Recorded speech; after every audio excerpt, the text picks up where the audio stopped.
This is Brandon Burlsworth.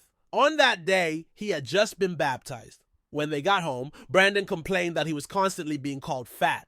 However, his mother encouraged him by saying that God had a purpose in creating him this way. She told him he shouldn't listen to whatever said because only God knew what was best for him. Brandon had an older brother named Marty who was 17 years older than him. One day, Marty got frustrated with his younger brother, who was always sitting on the couch watching TV and stuffing his mouth with snacks. Brandon, though only 12 years old, had a body larger than his peers. No matter what Marty said, Brandon continued to do what he wanted. Watching a football player on TV, Brandon said he wanted to be like them one day. Although his mother didn't know if he was serious, she supported Brandon in whatever he wanted to do. Brandon joined his school's football team. As it was his first time playing and he didn't know the rules, he made a mistake during the game and was scolded by his coach. Meanwhile, Marty and his mother, who were watching the game, were also mocked by other spectators. A high school coach named Coach Tice, who was watching the game, approached Brandon and told him that if he truly wanted to be a better player, he needed to be the first one to show up for practice and the last one to leave.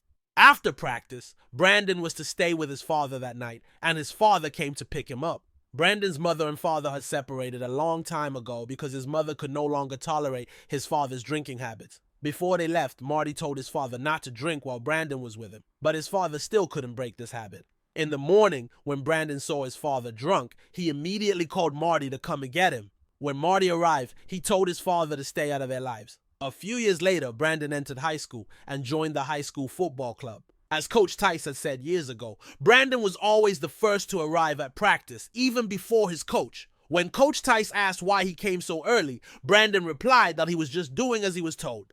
Coach Tice explained that if two players had the same level of success, but one achieved it through hard work, it would be easier for the hard-working player to maintain his form. That day, Brandon and Marty went to watch the Arkansas University football team's practice and approached their coach, Coach Bender. Brandon's dream was to join an NFL team, and to achieve that, he first needed to join a college league team to get noticed by NFL teams. Coach Bender didn't show much interest in Brandon, saying many players wanted scholarships, and pointing out that Brandon was in a high school kid's body and wasn't strong enough to play college football. Brandon argued that he could grow even more.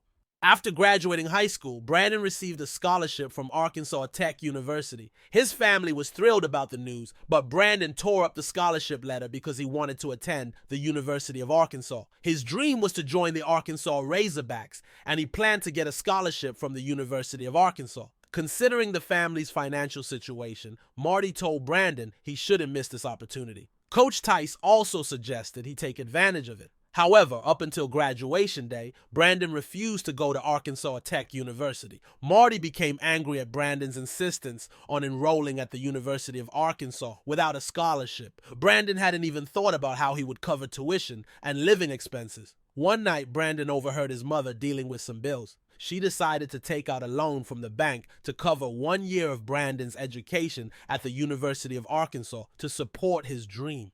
Brandon, moved by his mother's sacrifice, promised to earn a scholarship within a year and repay her. In 1997, Brandon began experiencing vision problems during a game and was given glasses to support his eyesight that day. His new glasses made him the subject of jokes among his teammates. That same year, he received the news that his father had been hospitalized due to lung cancer. Coach Bender told Brandon that he should visit his father first. Brandon and Marty went to the hospital, and just before he passed away, their father told Brandon to take good care of his mother. In 1999, Brandon was selected as a professional player by the NFL team, the Indianapolis Colts. This was the realization of Brandon's long-held dream. He attended the minicamp activities in the NFL and was immediately assigned as the starting player for the following season, marking a first in his career. Brandon was happy to have achieved his dream, yet he was surprised that something so significant had happened so easily. A few days later, his former teammates and coach in Arkansas held a farewell party. Brandon declined the invitation because he wanted to spend time with his mother. On his way back, when Marty arrived home, he was met by police cars and heard his mother screaming. The police informed them that Brandon had died in a car accident on the road. Brandon was only 22 years old and had tragically passed away at a time when he had just fulfilled his dreams. In 2010, the Burlsworth Award was established in Brandon's memory, given to the best walk-on player in college football. Additionally, the University of Arkansas created a scholarship program in Brandon's name, awarding 18 players scholarships, and has preserved Brandon's locker since 1999 to inspire Razorbacks players. Brandon's perseverance continues to be a source of inspiration for thousands.